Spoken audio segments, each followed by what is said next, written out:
Many historians kind of judge the period between 498 with the fall of the Roman Empire in the West to about the year 1000.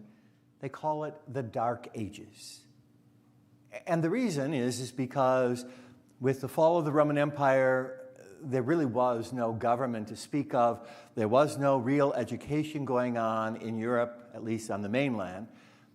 And commerce almost came to a stop. There was no more money. Things were always done by bartering. The world was very different. And it was only after the year 1000 that began to change. And while some people may call it the Dark Ages, I just would point out that in the year 800, on Christmas Day, Pope Leo III crowned Charlemagne as the Holy Roman Emperor. And his government spanned most of Western Europe.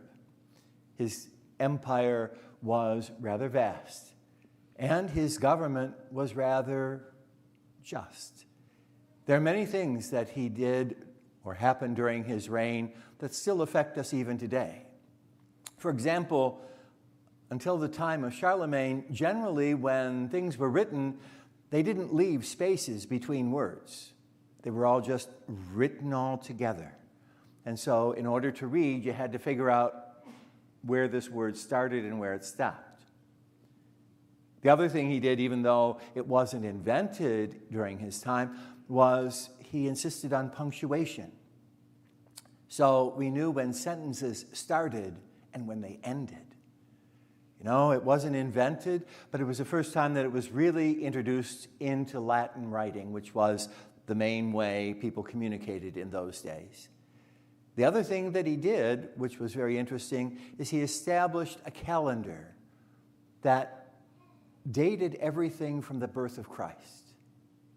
Again, he didn't invent it. It was invented about 300 years earlier by a monk by the name of Dionysius, who tried to determine when Jesus was actually born. Because he said, that is the most important thing. That is what divides time.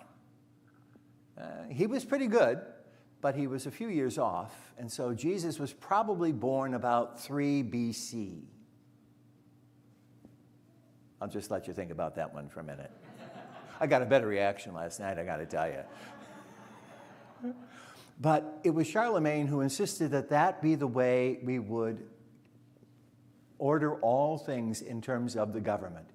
And so from Charlemagne's empire through today, that way of dating has spread throughout the world. And it's an amazing thing because the way it was always done before is, in the 5th year of the reign of governor so-and-so, or in the 3rd year of king so-and-so. And that gets a little confusing when you're trying to figure out what happened 50 years ago.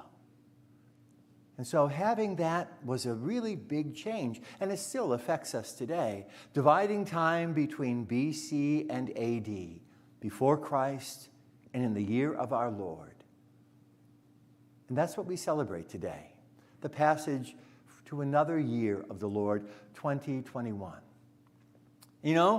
People mark time in many ways. All of us have our own way of doing that. For some, it will be, a couple may well mark time by the date they were married, that becomes an important day. And it's when I was single and when I was married, and life was different. Many parents use the idea of BC and AC, before children and after children, because life changes when kids become a part of the picture. I can tell you that from personal experience, having had my nieces live with me for 10 years, it changed my life along the way.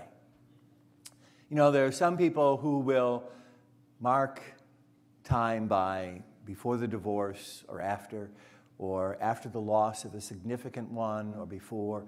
There are lots of ways we determine time. But the important thing is not how we determine time, but what we learn through time. In the gospel, we hear about Mary, who takes in all of these things.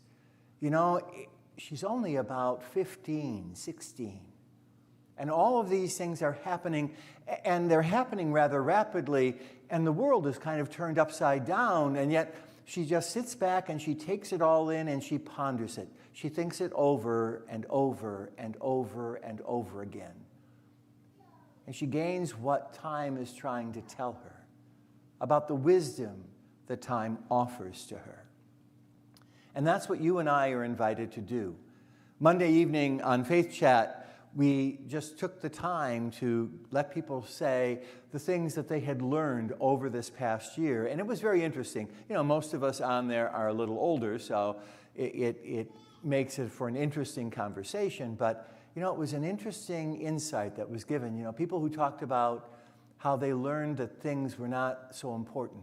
You know, that in the past they might have had an emphasis on getting the perfect present for somebody, or setting the perfect Christmas table, or preparing the perfect Christmas meal, and none of that mattered. What really matters are people. You know, and I think that that was the strongest thing that came through the discussion on Monday evening as people shared their insights and their thoughts on what they had learned over this past year. It was about the importance of people in our lives and staying in touch. A few people talked about the fact that, you know, because of what was happening, they had to learn new technology, you know. They had never made a Zoom call before. And now they know how to do that, and they participate in those in a regular way. You know, it's forced them to find new ways of reaching out and connecting with people. And the value and the importance of doing that. You know, it's something that we've learned along the way.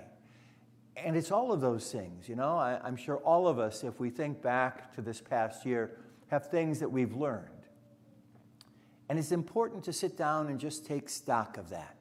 To take some time today, tomorrow, to just ponder what has happened in our life. And what has that taught you or me? But even more important than learning what the lessons were is choosing something out of that I'm going to continue into this new year. You know, because the reality is that I went to school. I went through 21 years of school. And I have a number of degrees. I remember along the way, I was auditing a class at the seminary on the Gospels of Matthew, Mark, and Luke. Actually, only 8 chapters from those. It was a 30-hour course. I loved it. I loved it. It was just on the passion narratives of Matthew, Mark, and Luke. And the ministers that were part of our ministerial association, the Protestant guys, one of them turned to me and he said, you know, I told him about this class and how much I loved it. And he said, you audited it. Why didn't you take it for credit?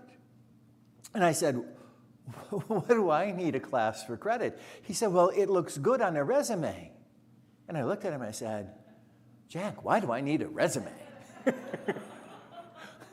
You know, they don't ask for one when you're reassigned somewhere. You know, I don't need that anymore. But, you know, it was about what I learned.